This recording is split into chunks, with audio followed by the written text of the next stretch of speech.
I don't know. It just doesn't make sense. Do you understand? It's stupid. It is really, really, really dumb. Hi guys, I am driving the facelifted 3 Series. This is called the G20, right? So, gone are the usual or the BMW interior architecture as we know it. But this is not new. I mean, a lot of you have seen it.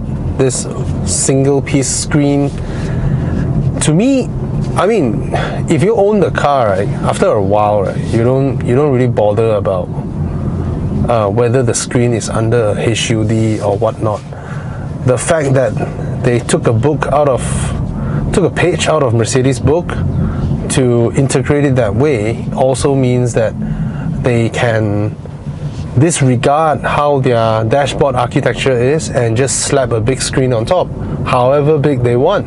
You know, they can facelift this again and extend this all the way here for all they care, right? And as long as the screen is huge, the graphics are nice, the response is good, people generally don't complain about it after a while. What else do I notice that's different? No aircon controls. I was a bit, what? The usual BMW thing that we're so familiar with, the shortcut buttons 1, 2, 3, 4, 5 that are touch sensitive, has all been reduced to this single panel that has nothing much except volume. Previous, next song. This one, of course, I presume you press it, it will mute everything. Yep.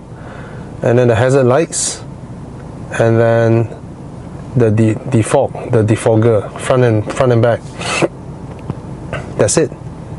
And yeah, I'll go through the interior later, but now it's about the drive. Now this engine, the B48 engine, is such a gem of an engine. I'm in comfort mode now, but yet the way BMW now tunes the engine of this car means that the engine and gearbox works in such unison that it delivers power on demand. There's almost imperceptible levels of turbo lag, nothing. You know, the car just goes whenever you want it to, and the way this engine pulls is just amazing. For a 2-liter turbo that is non-performance oriented, I don't mean engines like A45 and all that, right? Those are performance oriented, but this is a sort of a run-of-the-mill 2-liter turbo engine. It delivers power so nice. I'm in comfort mode. Let's go to sport mode. And the sound the engine makes is a nice sound. It is a nice sound. And of course, this being a BMW, the steering, the sitting position, or the way it doesn't fight with you in the corners, such a joy. Such a joy. And the seats, the side bolsters hold me really well. Oh, let me do a little bit more driving. Usually I would just turn in the condo and just turn back out, but this being a 3 Series, no car, go. Look at, oh, it's so precise and so easy to put where you want the car to be. And this engine is oh my god. I've said this many times. I've said this the first time when I experienced this engine in the current Gen 7 series. Alright, I said that this new BMW 2-liter turbo, that on paper was rated for a mere 258 horsepower, actually outperforms the N55 that is on paper showing 320 horsepower. Of course, towards the higher speed range and all that, perhaps the larger displacement would have an advantage, but in every measure of oh, I forgot my glasses. No wonder. I was like, why are the lights all like glaring? Anyway, I have very light astigmatism. Anyway, this engine just delivers. This transmission, of course, no doubts about that. Fantastic. Brilliant, brilliant, brilliant. Oh, that's an old X3. What is he doing? Get into your lane.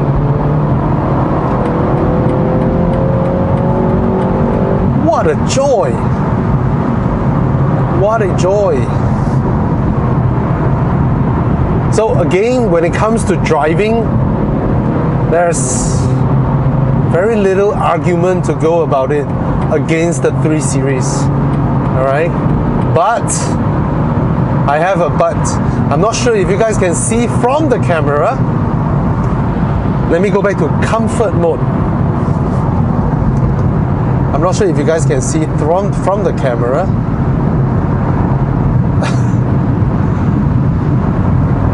It's bumpy.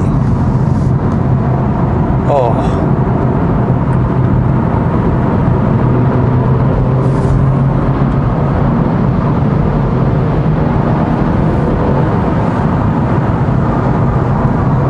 The brakes are positive. Mid-turn, heavy braking, the car stays on its track. It's brilliant. It is brilliant. At any moment, you give it the beans, right? It just picks up speed, and this engine revs so happily. I love this type of engine, you know. This 2-liter turbo, of course, the new B58 BMW 3-liter, and even before that, the Mercedes engine in the C43, and the 2.9 engine in Porsches, in Audis. Brilliant, brilliant engines. They just rev. Being a turbocharged car, they pick up revs so fast and just provide a very joyful driving experience. They felt like high performance NAs in a way. Sorry for my voice. A little bit out of voice. What of the vocal cord issue. Anyway, that's the sound. Alright, everything is there. Oh, I love this engine.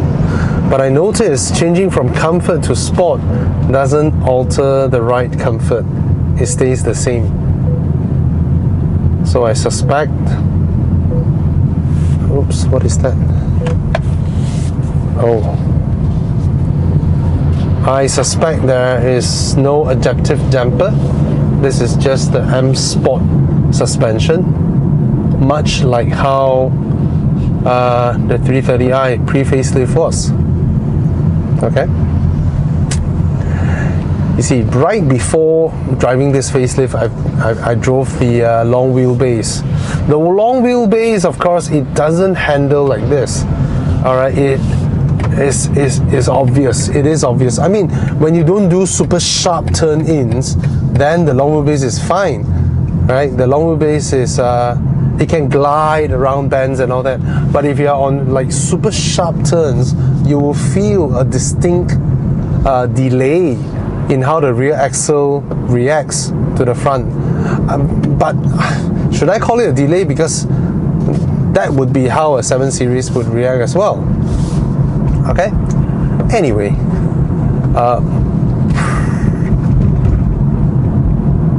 I'm not sure if the adaptive dampers are an option on 3 Series, but I much prefer the ride quality of the non-M suspension.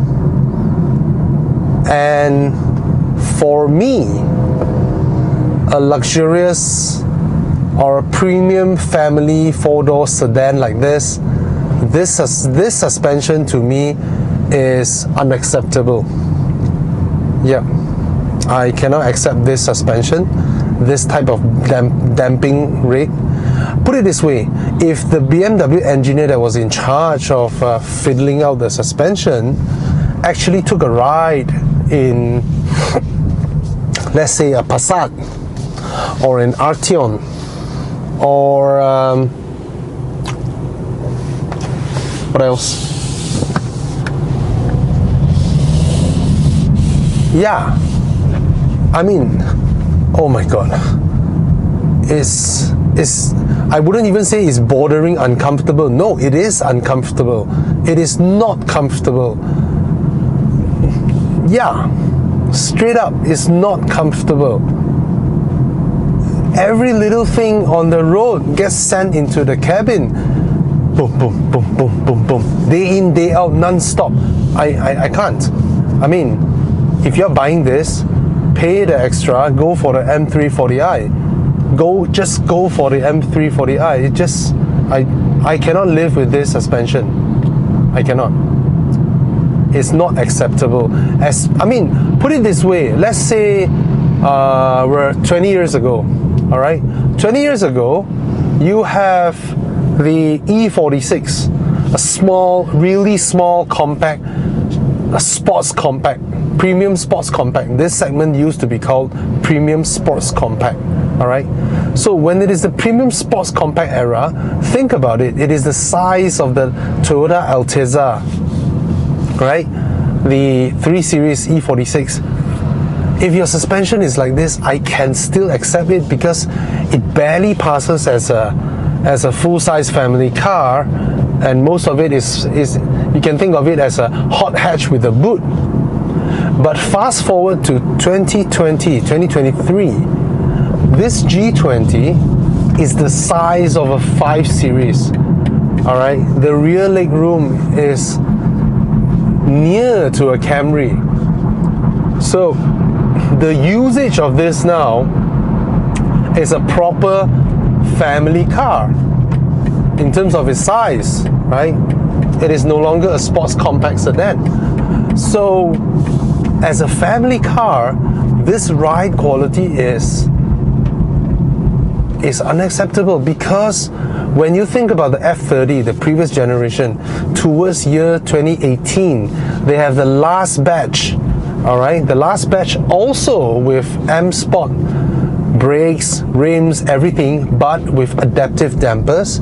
That one rides beautifully. It just rides beautiful. It has that kind of really great suspension that absorbs and then sits itself well when it comes to cornering. This one feels like a 2012 5 Series, 6 Series in sports mode, you know. It just bobs you around and just robs confidence off you when it comes to driving. Yeah. Okay, I may have gone overboard a little bit, as in saying that it robs confidence off you. It's not the type where on an expansion joint you get some bump steer or whatnot. No, but it's just this is just a little bit annoying, and if it is day in day out, I just can't. Okay, all right, let's go.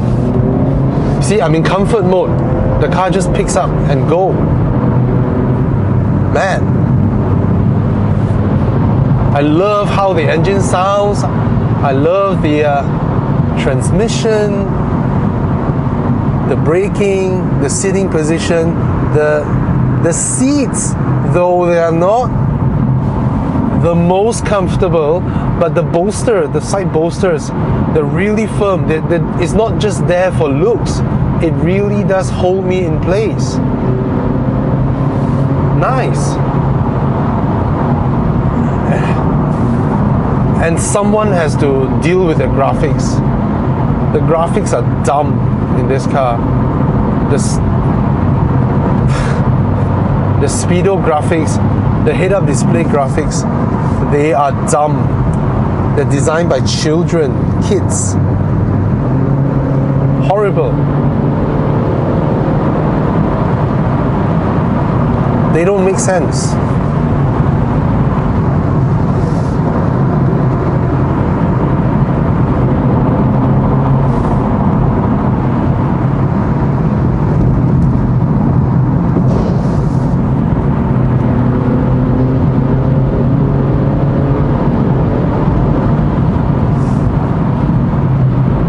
But when you drive fast,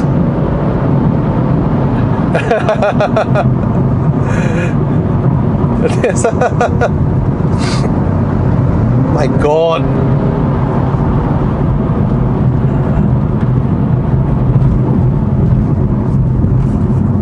I don't think. Wait,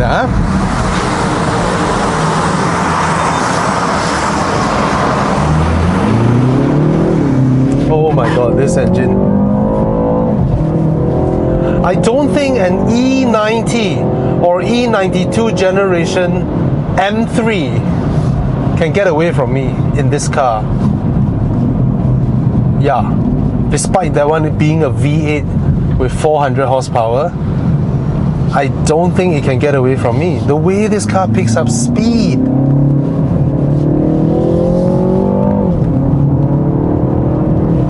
My God. Oh, the chassis.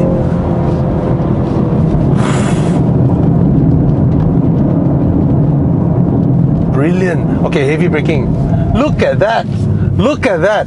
I am in mid turning, all right, and I perform a braking that is so, I would say is 60% braking, 60 to 70% braking, to the extent where the tires actually, we can hear the tires screeching, yet my car remained on its trajectory. That's the hallmark of a proper car with amazing handling characteristics. You know, brilliant.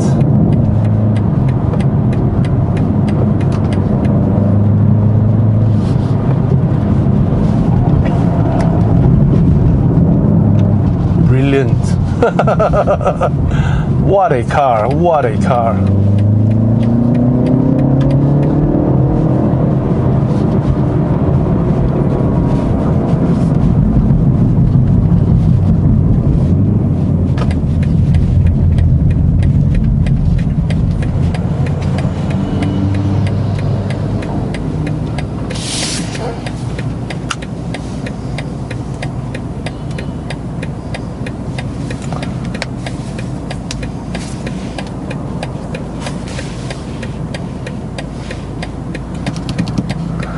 So later on I need to check the tires. I checked the pressure just now. They're fine. So it's not overinflated or whatnot. So it is exactly as per when I test drove the G20 330i first batch with M Sport suspension, right? Okay, the funny thing is this, when you're driving fast, you'll be on roads that are smoother anyway, then you will complain less. But when it comes back to your neighborhood roads that are not flat, they are not, you know, let's go with comfort, then you start complaining. Okay. Yeah, there's another thing as well. There is a lot of oops. Even if the road is not bumpy per se, even on-off throttle, you keep feeling that thing with your body. See that? And then there's okay. What is this car doing? He's going. Isn't that a little bit too slow?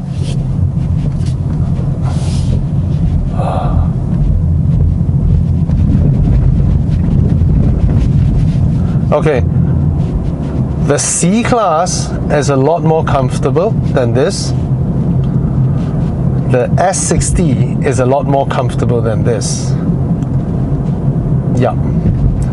And in terms of specifications, this cannot be compared to the S60. And when it comes to performance, it is also on paper slower than the S60.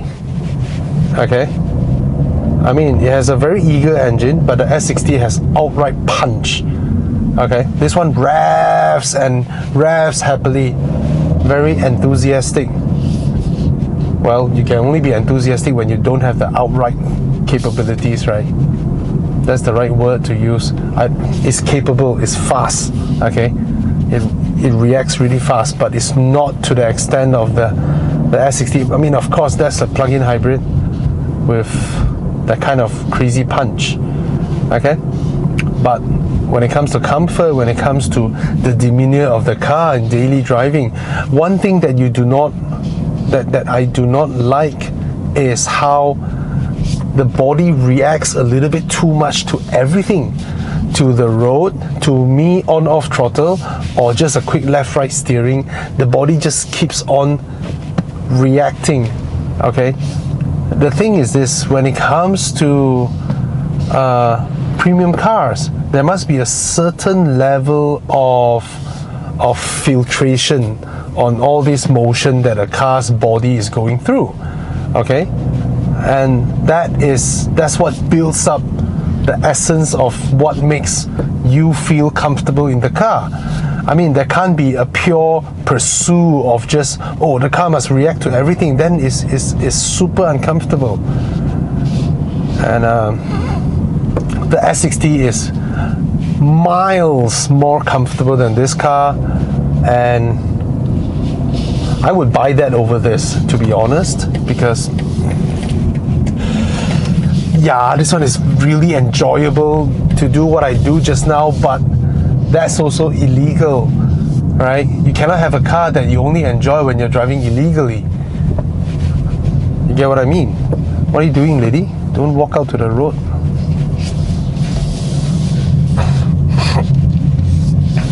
Okay, let's have a look at the car and start discussing on the stuffs that probably I like and a lot of it I don't. Okay. Oh, it's the suspension. It is the suspension. Horrible. It felt like what, you know, going past speed bumps and doing this kind of road, it felt like I'm in the bazaar. The car just reacts to everything. Why?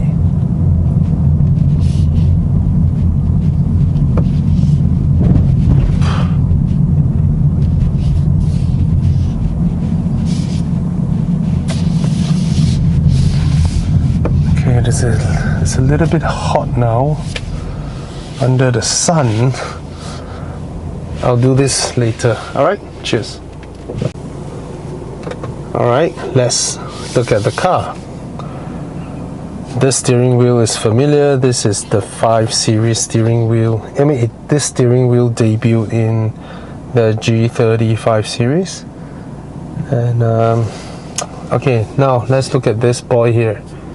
The cluster.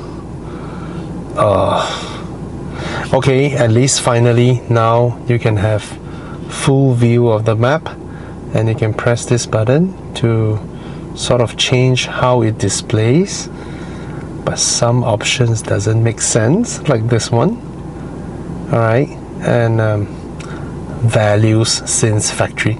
You know what, BMW, right, they have a lot of English phrases that you have to, it's a bit of guesswork when it comes to thinking what they want to present. Alright, anyway, and then it can be nothing.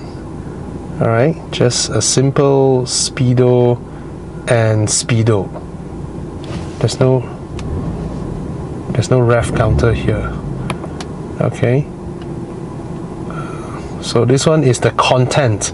What content do you want? You want a G-force meter, or you want your entertainment?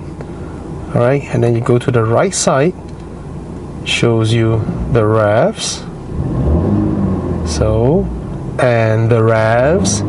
So this one is a wider version, look at that, and full screen. So you have 3 options. One is narrower, one is wider, and I really do think BMW should ditch this silly thing. First of all, it's ugly. Secondly, it's childish. Third is hard to read what you're trying to see here.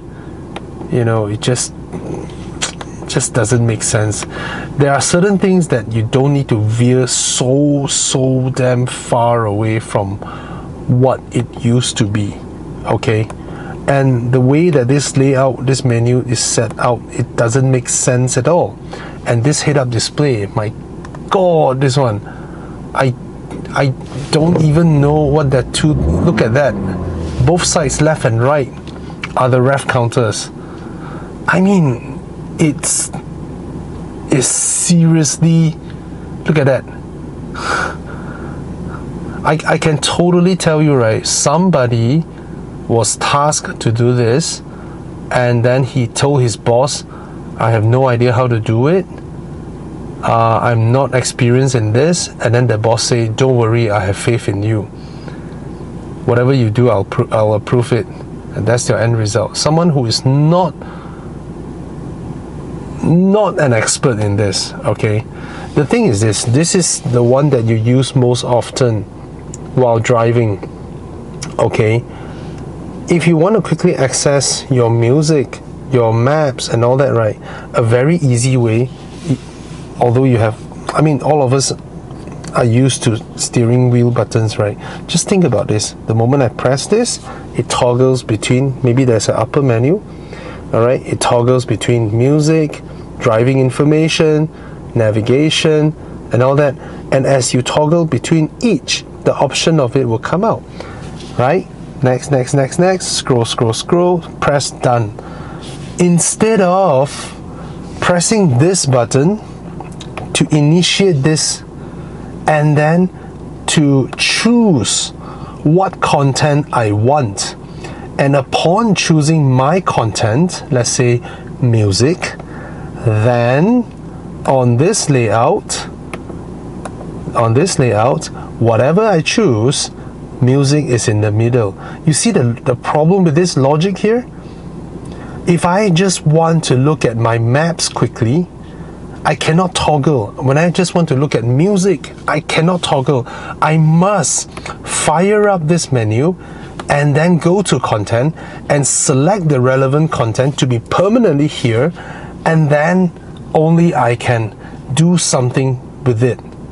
It just doesn't make sense. How can this get past BMW's, I don't know.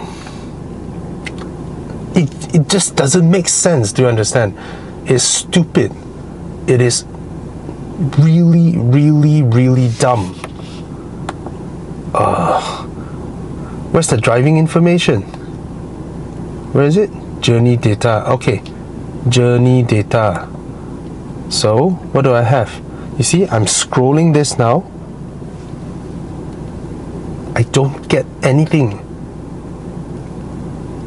I don't, but my heads-up display is scrolling through my media and radio stations, which is not what I want. Is there a way for me to scroll this? No, because this is purely cruise control. This whole division, the whole department in charge of this and this should just be fired, all right? All of them. Now let's come to this screen. This is stupid. Let's see if this is stupid or not. I've said this a few times. Ever since BMW changed to this tile format, I find it super difficult to use. They were the easiest to use infotainment system, and now they're not. And I think they doubled down on it, because this morning we were trying to adjust the air volume and we couldn't find it, and then that's the temperature. It's not exactly what we wanted. And then I saw this climate menu and my jaw dropped. Look at the size of this screen. All right, look at the size of this screen. This is almost 1 feet across, and this is how they decide to show you the aircon controls when you have this much of real estate. I'll give another example. Wait.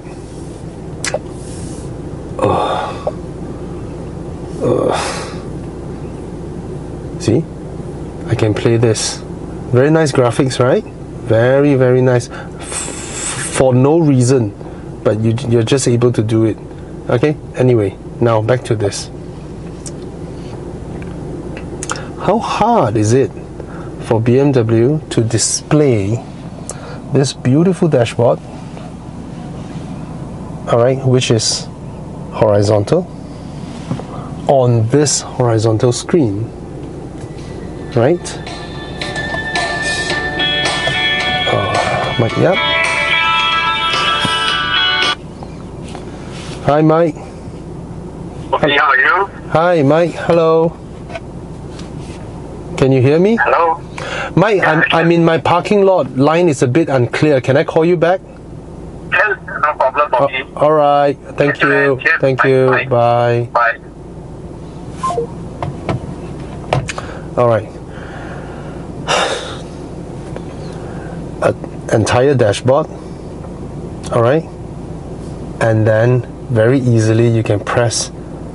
You know, they can indicate that you want the air to come out on the top vents, or the ones in the middle, or then the footwell, and then you can have probably a bar on the left and right side together for you to drag up and down for the air volume. Or if it is dual zone, you get what I mean, right? This is so embarrassing to have someone design this interface on a screen that is this big to use up 1/3 or a quarter of the real estate available, and the person who use it have to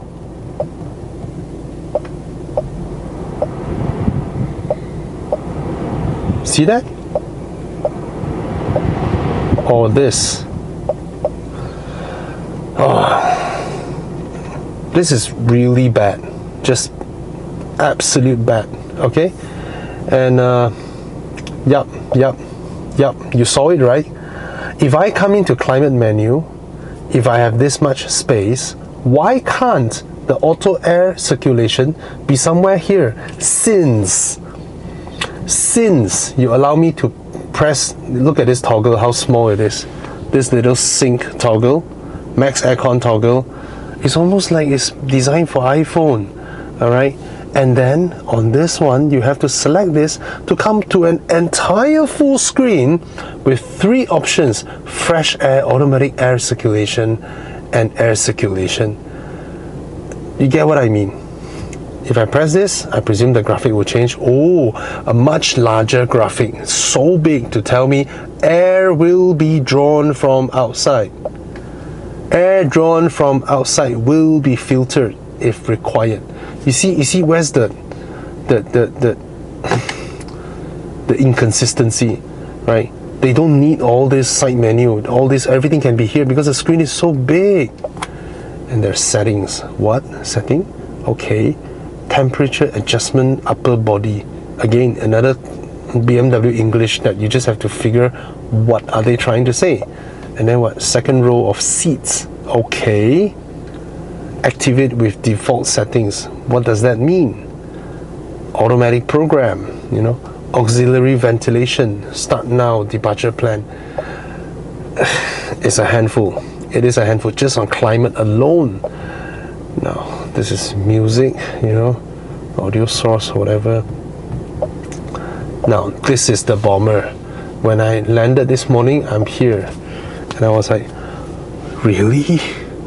Now I have to read through them? But of course, if it is your first time, then you may need to figure out where is where.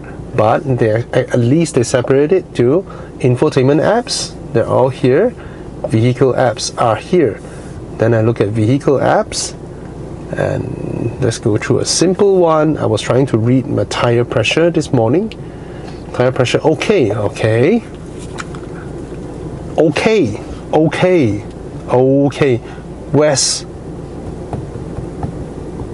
Where's the figures? I don't see it. Okay, engine oil level. Okay. Oil level measurement, start measurement.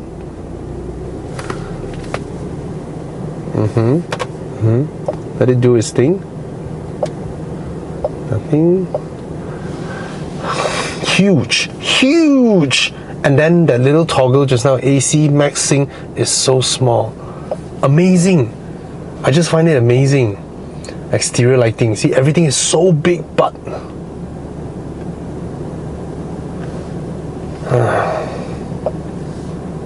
okay, what else? Displays. Okay. What is speed assistant? Okay. What, to remind me when I speed too fast, or what's up? Oh, so heads-up display is here. Okay, I was trying to adjust the height for the heads-up display this morning, and the brightness, I want it to be a lot brighter. Okay, what is rotation? Oh, so if you're born slightly slanted, you know, you can adjust it. What else? Anyway, doors and windows. I think somebody should redesign the icons for them. It just looks looks very aftermarket. Driver assistant, lane departure warning. You know, BMW used to have the button where you press and then it activates all the safety features, and then you press one time and then it deactivates all the safety feature. They took that out as well. Heads-up display used to be very easily adjusted from the stuffs over here, but now it's inside there. And what else? System setting, date time and all that. Interior lighting, ambient lighting.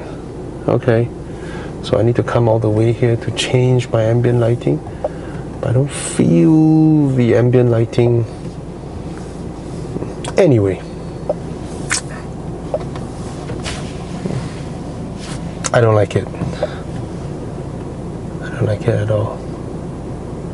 It's inconsistent. This happened to Porsche when they first went to a big horizontal screen as well. They were trying to fill up the spaces, and it resulted in a lot of inconsistencies. When do you need the drag down when you have such a large? Oh my god. My BMW, what's that? Content, adaptive content. Okay, what is Please adaptive? try again. Cancel. Okay, this screen is pretty epic as well. So vehicle status is here, and then journey data is here. Okay, and this one is adaptive content. I have no idea what it is, but your car is here and all that. Okay, let's do the walk around video of the facelift. Okay, now the headlights, for some reason they reverse the daytime running lights from below, which is more menacing, to above, which looks a little sillier now. The car, you see, when you have the daytime running lights below, right, the G20 looks like this. It looks like it's an angry stare. But now they turn the daytime running lights above. The car looks like this. I know my eyes are not big, but the facelift G20 gives you the impression of this.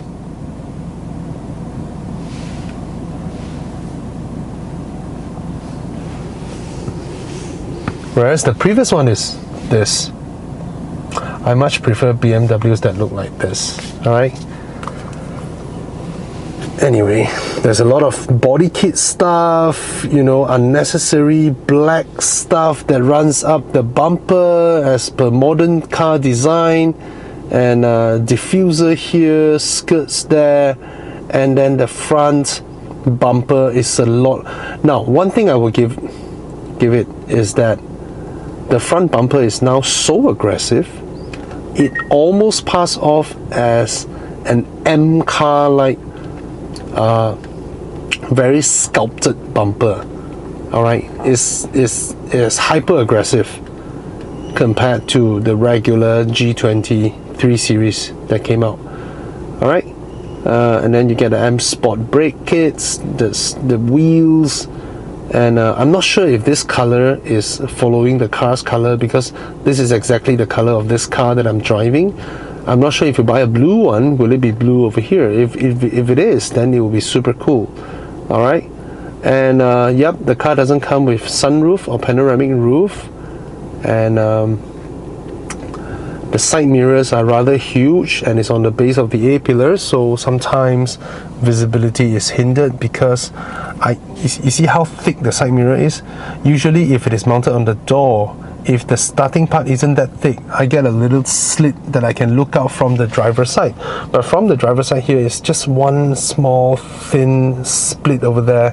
So in totality, the whole thing has become a rather major big blind spot in a way. All right, of course, this housing that houses the tweeter. Okay, and what else? The Hofmeister kink is still there. The rear doesn't change much. It's still a pretty car. Yep, I appreciate this. I can walk around in comfort. There's a little ducktail kind of spoiler at the back, which looks really good. So, yep. Now, what are the other changes? The gear lever. There are so many times where I position my car there, and usually as I'm turning the wheels, my hands, I don't even need to look at it, you know. I don't even need to look at it, and my hands would have just gone down and just shifted into reverse, and then I'll drive, you know. Now that the whole thing was taken away, I can't even imagine I'm saying this. You need hand-eye coordination now just to go into reverse or drive. It used to be something that is so intuitive. Your hand just comes down here and move them. But of course, I don't miss the G20's gear lever because it's horrible. The little chicken drumstick plastic thing is so cheap compared to previous BMW gear sticks. And now they made it to this, just like the, you know, the 911 and all that.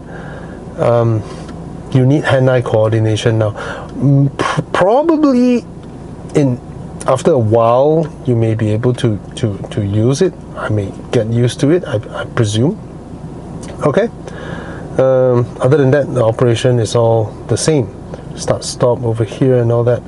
Now this car doesn't even have 360 camera. It's only reverse camera, so that the S60 had it beaten again. Okay, and as you know, in this current gen, BMW no longer do the inlays. The inlays no longer stretch to the doors. Cost cutting. Seat belt height isn't adjustable. I'm surprised.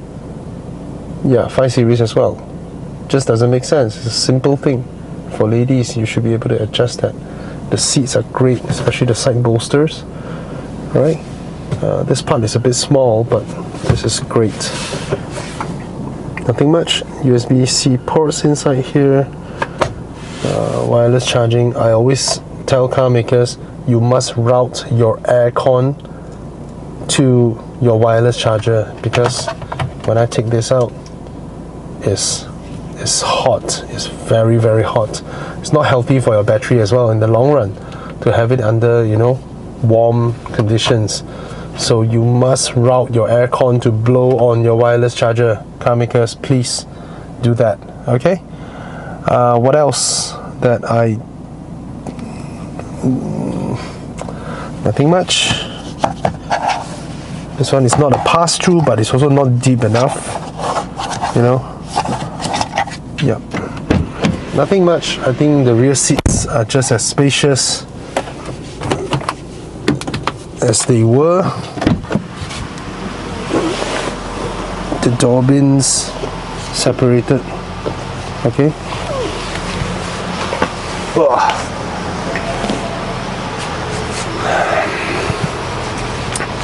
let's have a look at other things. Ooh, look at that.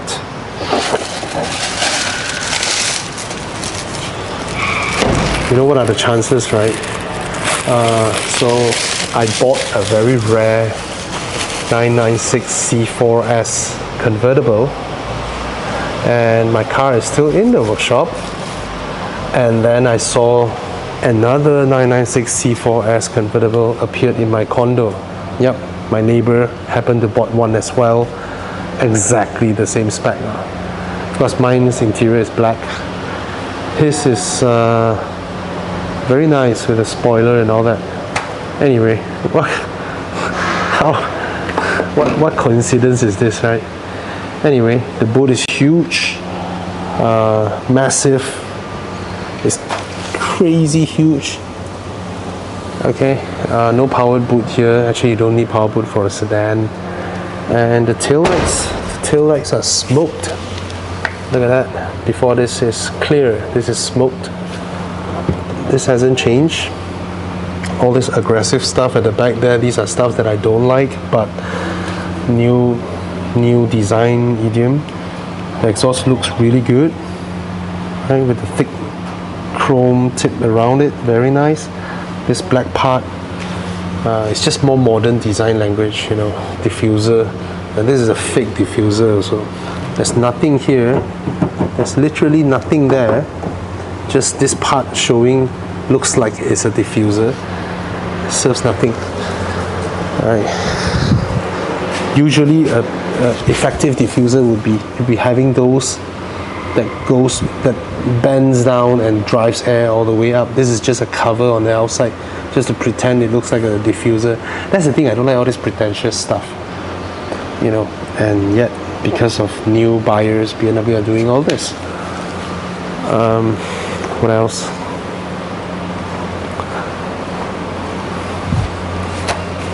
Yep. Very aggressive sculpture. Oh, I really like this. And as I walk near the car, it unlocks. I walk away, it locks. And this new cluster design is not to my liking. Looks very aftermarket. And anyway, but you have no choice. You want a great driving BMW 3 Series sedan. This is it now in Malaysia. Okay? My neighbor's car wasn't here. If it is here, I can show you how good it looks. The pre-facelift. Cheers.